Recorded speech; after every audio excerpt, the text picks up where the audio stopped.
ligne d'experts avec Régine Keva qui s'intéresse depuis longtemps aux produits naturels. Après avoir publié plusieurs ouvrages sur la question, elle propose d'initier le grand public grâce à des ateliers qu'elle anime un peu partout en Bretagne. Régine qui nous invite à ouvrir nos placards, à nettoyer différemment, à prendre soin de notre peau autrement, le tout avec des produits naturels et à petit prix. On retrouve parmi ses livres l'argile de bicarbonate de soude, les bienfaits du vinaigre, mais aussi ceux du chlorure de magnésium. Si vous avez des questions, si vous souhaitez des conseils pour réaliser du dentifrice, du gel douche, des crèmes, des gommages, des teintures ou encore des déodorants, si vous souhaitez réaliser des produits ménagers tels la lessive, des détachants, des détergents, des nettoyants pour sol, eh bien Régine Keva est notre invitée jusqu'à 9h30 dans notre ligne d'experts. 9h, 9h30, ligne d'experts, 02 98 53 65 65. Bonjour Régine. Bonjour Catherine. Merci d'être avec nous une nouvelle fois pour évoquer ces produits naturels qui font du bien et qui ne nous coûtent pas très cher finalement. Alors on va peut-être commencer par une question qui nous était parvenue le mois dernier et que nous n'avions pas eu le temps d'évoquer. Cette question de Rose qui nous disait qu'elle avait quelques questions concernant la machine à laver. Est-ce que la machine à laver ne risque rien à utiliser uniquement la lessive fabriquée à base de copeaux de savon, de bicarbonate de soude et d'argile montmorillonite? Depuis le début de l'année, dit-elle, je fabrique régulièrement cette mixture et je l'utilise donc dans ma machine. Mais quelques copines m'ont exprimé leur réticence à utiliser cette lessive dans une machine. Elles craignent qu'à force d'utilisation régulière, ça ne bouche le tuyau d'évacuation des eaux. Qu'en dit Régine ? Qu'est-ce qu'elle en pense? En tous les cas, rajoute-t-elle, je suis ravie des résultats, mon linge est bien lavé et sans le frais. Et en plus, quelle économie de produits. Eh oui, Rose a raison, mais les copines ont aussi raison. Tout le monde a raison dans l'histoire. J'en profiterai pour donner un petit truc à Rose et à ses copines après. Ouais. Alors, les amis de Rose ont raison. En fait, quand on fait sa lessive soi-même, à partir, la base, effectivement, il faut de la détergence. La détergence, c'est du savon, des copeaux de savon de Marseille. Ouais. Et c'est là où le bas blesse. C'est pas l'argile montmorillonite, c'est pas le vinaigre ni le bicard qu'on va mettre dedans, le bicarbonate. Pas du tout, ça risque rien. C'est les copeaux qui bouchent alors de savon. C'est pas ça, c'est le risque. C'est-à-dire que c'est comme le chocolat, il faut choisir du 72%. Ah, pourquoi? Parce qu'il y a plusieurs... Absolument. C'est là où la lecture des étiquettes est importante. Quand on va dans une grande surface et qu'on achète du savon de Marseille en paillettes ou en pain et qu'on va réduire ensuite en paillettes en le grattant, avec une mandoline, voilà.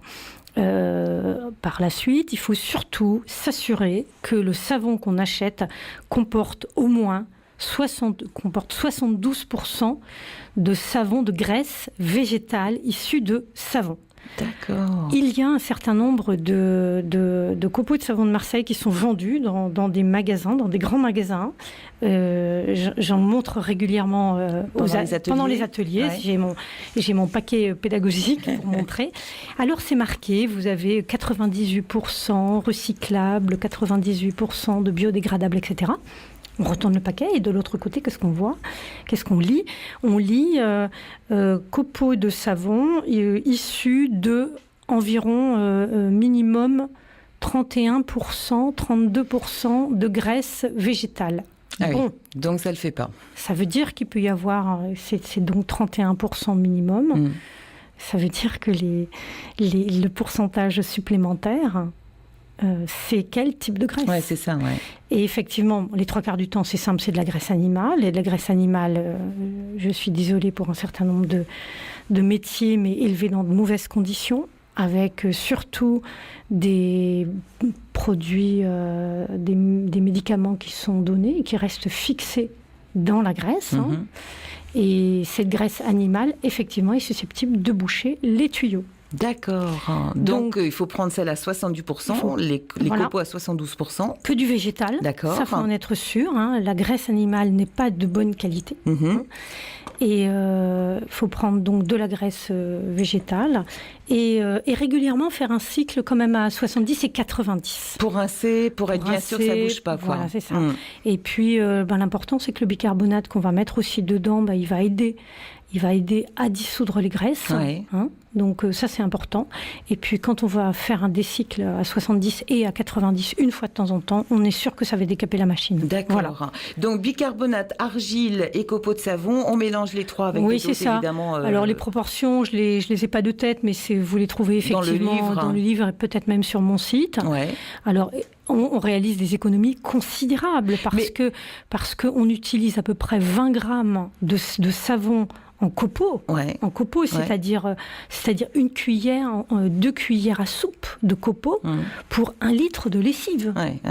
Et on peut en préparer comme ça d'avance, bien sûr. Voilà, quoi, j'ai envie de dire. Oui, moi, quand on fait des ateliers, je demande effectivement aux gens de venir avec un bidon vide de 3 litres et on va en préparer 1 ou 2 litres. Et puis, on va le refaire régulièrement. Mais il y en a pour à peu près 3 minutes à préparer sa lessive. Ça, et le plus long, c'est de faire chauffer l'eau.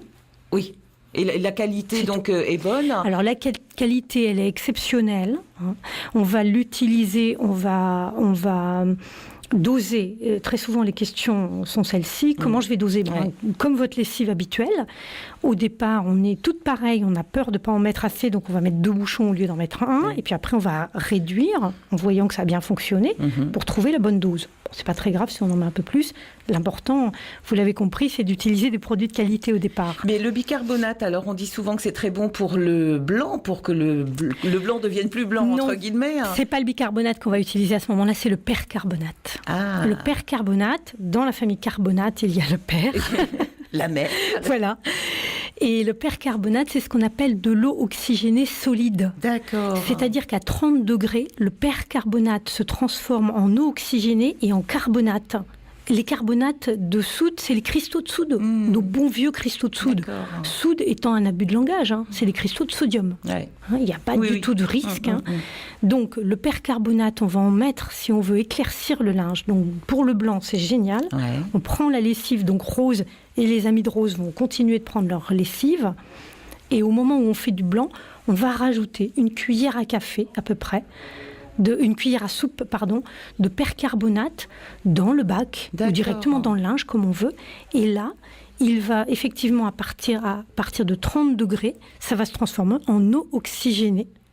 Ce qui va blanchir, effectivement. Et en carbonate de sodium, c'est-à-dire en cristaux de soude. Donc ça va nettoyer, décrasser, blanchir. Ça marche très bien. Moi, j'ai essayé le bicarbonate, bêtement. J'ai pris du bicarbonate à la pharmacie et j'ai essayé avec une cuillerée à soupe dedans. Je me suis dit, je vois vraiment pas la différence. Non. En effet, ça peut pas marcher parce que le bicarbonate, lui, à 40 degrés, il se transforme en carbonate, en cristaux de soude et en dioxyde de carbone. En fait, il fait du gaz, quoi. Mais c'est pas ça qui va blanchir. Voilà, il suffisait que je pose la bonne question à la bonne personne. Et encore, je vous conseille de ne pas l'acheter en pharmacie, vous payez trop cher. Ah oui, je vais changer de fournisseur alors. Mais j'en ai encore pour un moment. Bon, ça va. Allez, on poursuit sur France Bleu Brésil avec Paul qui est en ligne avec nous maintenant et qui souhaitait également vous poser une question. Bonjour Paul. Bonjour Paul. Oui, bonjour. On vous écoute. Alors, j'aurais voulu savoir si vous aviez quelque chose, un produit à base naturelle à me proposer à titre préventif contre les puces, en particulier pour les chats. Ah, les puces et les chats. Ah oui, on en a parlé l'autre jour avec le vétérinaire. Bon, on était plus sur des produits qui, effectivement, se vendent chez le véto ou autre. Si je peux éviter, c'est pas plus mal. Voilà, mais vous voudriez un produit naturel. Alors, ça existe, ça, Régine? Alors, on teste un certain nombre de choses. Quand je dis tester, c'est évidemment sans aucun risque. C'est même plutôt l'inverse. Alors, évidemment, tout de suite, le réflexe, c'est le bicarbonate de soude, bicarbonate de sodium, comme je le disais tout à l'heure. Donc, il a effectivement ce goût salé. On va donc mettre du bicarbonate de soude dans un flacon distributeur, un flacon poudreur, et puis on va en mettre sur notre chat préféré, on va le brosser. Et que va faire le bicarbonate de soude? Eh bien, il va, lui, puisque c'est du sodium, donc ça brûle, ça brûle les acariens, ça brûle les tiques, etc. Enfin, les tiques, il n'en vient pas à bout, mais pour les puces, oui, c'est-à-dire qu'il va, lui, avoir tendance à brûler leur cuticule, c'est-à-dire leur carapace. D'accord. D'accord. Mais ça brûle pas la peau quand même de l'animal, d'accord. Non, alors, sauf quand on a une dermatose plaie, ou quelque chose. Quand on a une plaie, pas une dermatose, une plaie. Là, effectivement, c'est comme si vous mettiez un peu de sel sur votre plaie. Ça fait mal. Ça peut faire mal. Mais si votre chat n'a pas de plaie, bien entendu, sur sa fourrure, sur ses poils, vous allez le brosser régulièrement. On fait ça aussi avec les chiens. Ça a de nombreux avantages, c'est-à-dire que ça va lui assainir ses poils, rendre plus brillant, retirer les odeurs et le nettoyer d'un certain nombre de parasites. Bon, et ben voilà, il n'y a plus qu'à essayer alors. Oui, exactement. Voilà. Merci Paul pour votre question. Merci Paul. Bonne journée. On vous souhaite une bonne journée. Au revoir. Merci à vous aussi. Les Chevaliers du Fiel sont sur France Bleu. Les petits, aujourd'hui, avec madame, nous avons préparé des tartes au concombre, des millefeuilles au concombre, tout au concombre. Et le gamin il dit, mais vraiment, vous en avez des tartes au concombre? Oui, c'est pas bon, hein? Les Chevaliers du Fiel, à 6h20 et 16h45 sur France Bleu Brésil. 9h, 9h30, ligne d'experts. Vos questions, vos réactions au 02 98 53 65 65. Si vous avez des questions, effectivement, vous pouvez nous en faire part. Régine Keva est passionnée d'écologie. Elle a publié des livres sur les bienfaits de l'argile, du vinaigre, du bicarbonate de soude, ainsi qu'un petit fascicule aussi sur les algues et sur l'art et la manière de les reconnaître et de les accommoder tant en cuisine que sur la peau. Et elle est avec nous aujourd'hui pour répondre à toutes vos questions. Il y a Laurence de Quimper qui nous a envoyé ce petit mail en nous disant « Bonjour, ayant de la coupe rose, je masque un peu ma peau avec de la crème teintée. Faites-vous ce genre de crème dans vos ateliers? Et si oui, pourriez-vous me donner une petite recette à l'antenne ?» Alors, coupe rose. C'est Laurence, c'est ça? Laurence, voilà. Alors, en effet, pour Laurence, il y a un certain nombre de petites informations à lui donner. D'abord, la coupe rose, c'est une inflammation. Donc, comme c'est une inflammation, quand on fait des pommades, quand on fait des crèmes pour le visage, on va mettre un produit qui va baisser les inflammations, qui va combattre les inflammations. Alors déjà, comme produit naturel pour combattre les inflammations, il y a le vinaigre de cidre qui est très bon. Oui.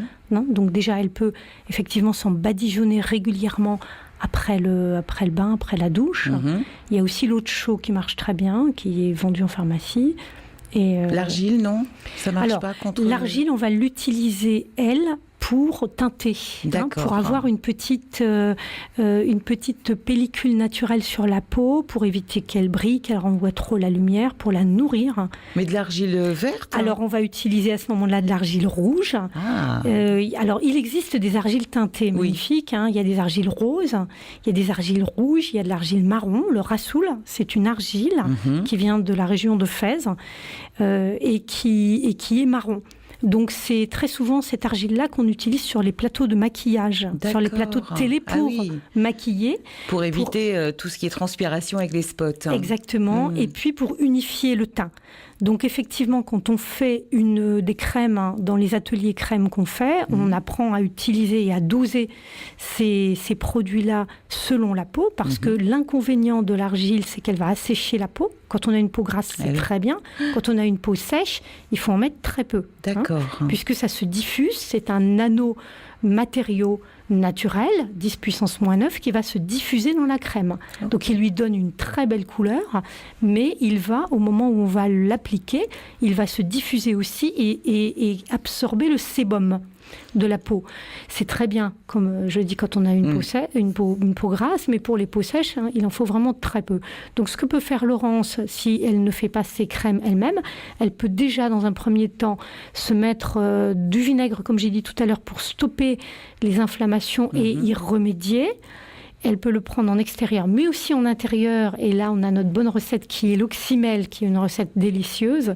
Donc on prend 1 litre d'eau, on met une cuillère à soupe de vinaigre de cidre et on met un petit trait de miel, on mélange. Et puis on boit ça, comme on boit de l'eau, on boit ça dans la journée. Donc ça a de multiples effets. On ne va pas en parler, les détailler parce qu'ils sont nombreux. Mais ça peut effectivement solutionner son problème de l'intérieur. Et de l'extérieur, on a... cette solution donc aussi avec le cidre en nettoyage et puis donc elle peut mettre le rassoul en poudre. Et ensuite, elle va acheter du rassoul en poudre. On trouve ça dans les magasins type Biocoop, etc. Et elle va se l'appliquer avec un pinceau. Voilà. D'accord. Elle le fera plusieurs fois par jour parce que ça risque en effet de s'estomper un petit peu, quoi. Ça peut partir un petit peu avec le vent. Et de toute façon, ça va nourrir sa peau, donc c'est parfait. Bon, et bien voilà, Laurence, donc une bonne recette facile d'utilisation, naturelle et pas chère, évidemment. Christiane est en ligne aussi à l'Octudie. Bonjour. Oui, bonjour madame, mesdames. Voilà, j'ai un tapis dans mon salon qui est blanc, en laine, assez épais. Et j'avais une tache que j'ai essayé d'enlever avec du vinaigre blanc, du bicarbonate et je ne sais quel autre produit. Et j'ai l'impression, je suis même sûre, qu'elle s'est étalée. Ah. C'est une tache de quoi? Je ne sais pas. Ah. Elle est de quelle couleur, la tache? Marron. Marron, donc marron sur blanc. Donc un tapis en laine. Alors comment je ferais? J'imagine toujours si ça m'arrivait. Si vous étiez à la place comment je ferais? Christiane. Alors je ferais d'abord, j'aurais une sorte de checklist. Qu'est-ce que je ferais en premier? En premier, j'utiliserais notre fameuse argile absorbante. Ouais. Ça peut être de l'argile verte, ça peut être de l'argile marron, ça peut être de la terre de saumière. C'est un autre nom pour désigner l'argile. Donc on a de l'argile absorbante. Par contre, il faut prendre de l'argile de type montmorillonite. C'est une argile, comme je le disais tout à l'heure, qui est des nanoparticules, donc 10 puissance -9, elles vont se répandre et elles absorbent. Elles absorbent les graisses, elles absorbent de nombreuses particules. Donc, premièrement, le problème, c'est que c'est un peu tard, mais vous pouvez essayer, parce qu'on le fait tout de suite quand ça arrive, mais essayez quand même. Vous saupoudrez votre tapis en laine sur la tache, vous saupoudrez de l'argile en poudre, de l'argile verte ou de l'argile marron du Rassoul. Vous laissez agir. Un jour, 2 jours, ça risque rien du tout, puisque de toute façon, l'argile était utilisée pour dégraisser et pour nettoyer les vêtements du temps de l'Empire romain. Donc, il n'y a pas de souci.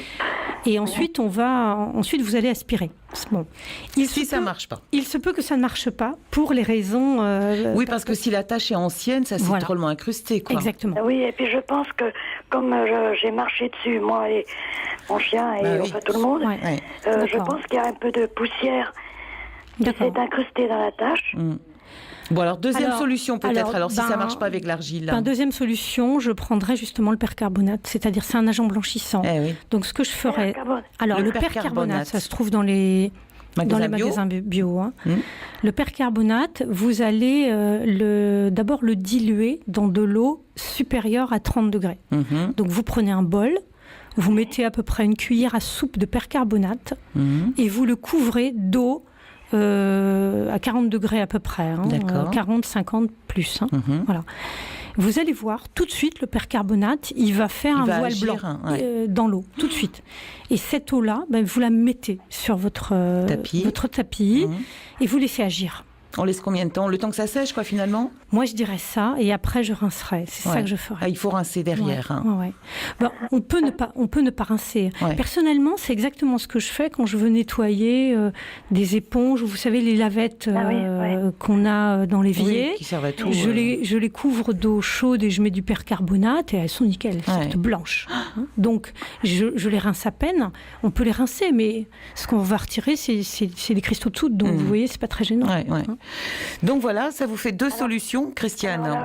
Vous me répétez la seconde. Alors du percarbonate. Du percarbonate, donc une cuillère à soupe dans de l'eau chaude.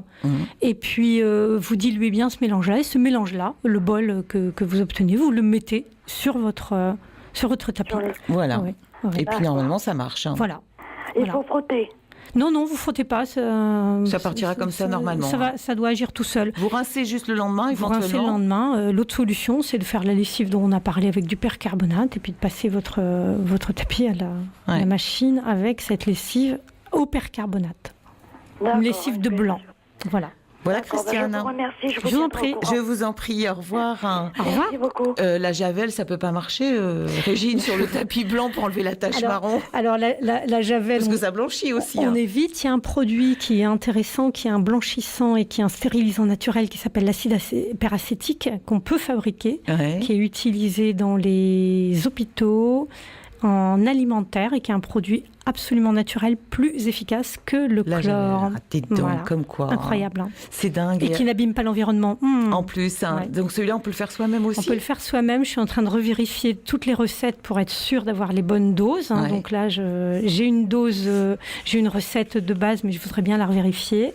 Et on est sûr de ne pas être nocif pour l'environnement et de le protéger. Et c'est un peu votre credo, hein, à travers tous ces ateliers que vous animez, parce qu'il y en a un bon paquet, tous ces ateliers que vous animez, c'est d'utiliser uniquement ces produits naturels. On a dit que ce soit le vinaigre, le chlorure de magnésium, le bicarbonate ou encore l'argile. Pas besoin d'avoir 50 000 produits ménagers ni crème à la maison. On a une terre qui est magnifique. On a une région, en plus la Bretagne, qui est splendide.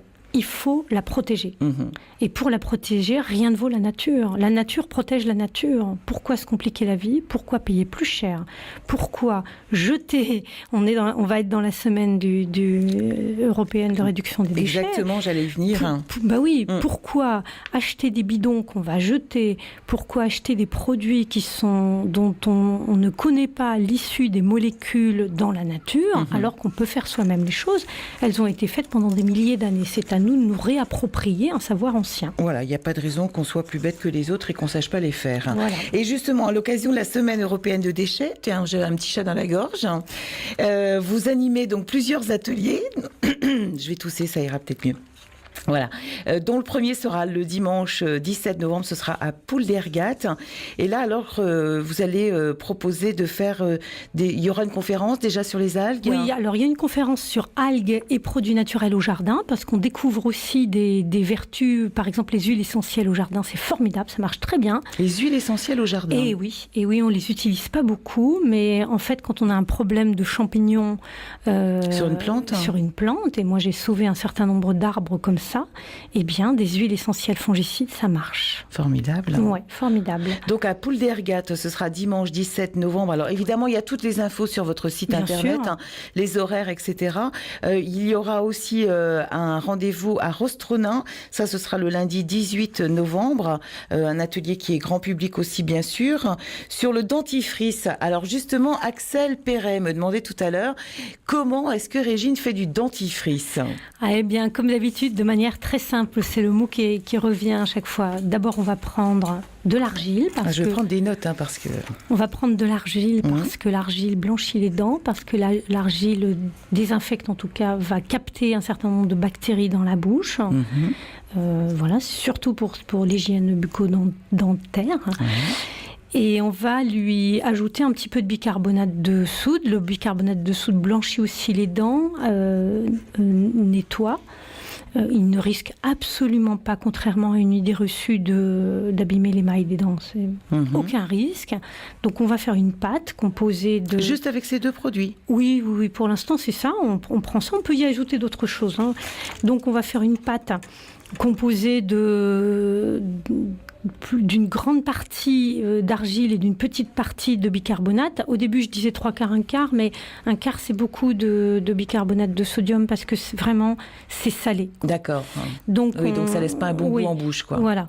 Il faut que votre dentifrice vous plaise. Oui, c'est ça en plus. C'est très important. Donc, il faut doser un peu. Donc, on dose, voilà. On commence par l'argile et puis on va mettre du bicarbonate au fur et à mesure. Mais le bicarbonate est indispensable. Il est très important pour l'hygiène.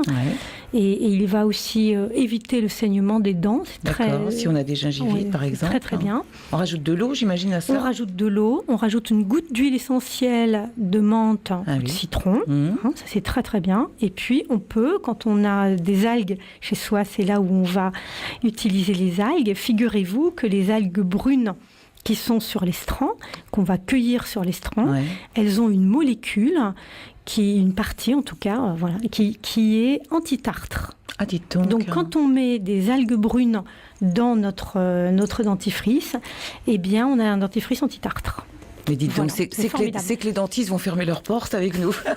Il vaut mieux qu'ils éteignent leur radio, là, parce que je ne vais pas me faire des amis. Non, ma dentiste m'a posé la même question et elle m'a dit, il est très bien votre dentifrice. D'accord, Voilà. donc il faut l'essayer. Donc tout simple, bicarbonate, argile, un petit peu d'eau, une petite goutte de menthe ou de citron. Voilà. Si on a du kombu, c'est-à-dire des laminaires à la maison en paillettes ou en petits morceaux, on va les mettre dedans. Mais ça va pas rester coincé entre les dents? Non, on en fait un jus. Ah oui, d'accord. Mais j'explique tout ça dans les livres. Ouais.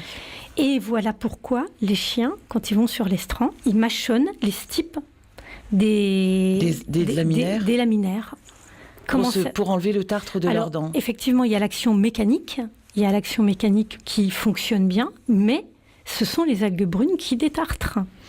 C'est formidable. Alors, il se vend même une poudre chez les vétérinaires qui se vend assez cher, qui se vend 20 € les 40 grammes, et c'est de l'Ascophyllum nodosum. C'est une poudre anti-tartre, et Ascophyllum nodosum, c'est de l'algue réduite en poudre. Qu'on peut utiliser nous aussi. Donc Absolument. on peut soigner et les chiens et nous-mêmes. Et on peut la mettre dans la pâtée des chiens. On met de l'algue brune en poudre, qu'on va réduire nous-mêmes en poudre, en paillettes. On la met sécher, puis on la met en paillettes. De toute façon, ça se mange, on en mange des algues. Et là, on est sûr de ne pas avoir de tartre, et ça nettoie les dents de nos chers animaux. Que de bons produits et que de bons conseils. Merci Régine d'avoir été avec nous ce matin. On rappelle que les premiers ateliers concernant la semaine européenne de réduction des déchets, ce sera le dimanche 17 novembre à Pouldergat. Il y aura le lundi 18 novembre un autre rendez-vous à Rostronin, suivi du 19 à Plestin-les-Grèves, du 20 à Plestin aussi. Vous faites tout le tour. À Douarnenez également un rendez-vous, le 21 à Quimper. Enfin bref, on a évidemment toutes ces informations à votre disposition. Tout est gratuit. Tout est gratuit. Et tout se retrouve sur votre site internet aussi, y compris des adresses, y compris évidemment les coordonnées de tous ces livres dont on a parlé ce matin. Donc il y a des conférences et des ateliers à suivre. Il y en a pour tout le monde. Merci beaucoup Régine d'avoir été avec nous ce matin. On se retrouve au mois de janvier maintenant pour une nouvelle émission. Non, décembre. On a pris rendez-vous décembre. Et j'aurai certainement quelque chose à vous annoncer. En plus, un scoop. Yes. On se retrouve demain pour une nouvelle ligne d'experts sur France Bleu Brésil avec l'association TECAP, association qui vient en aide aux enfants en difficulté scolaire. On verra demain avec Jean-Jacques Bataille qui en est le président comment fonctionnent les relations entre les parents et les enseignants. C'est pas toujours facile d'échanger entre les adultes de chaque côté. Vous en savez quelque chose en tant qu'ancienne institutrice. Eh bien, on verra comment l'on peut établir un bon dialogue entre enseignants et parents demain dans Ligne d'Experts.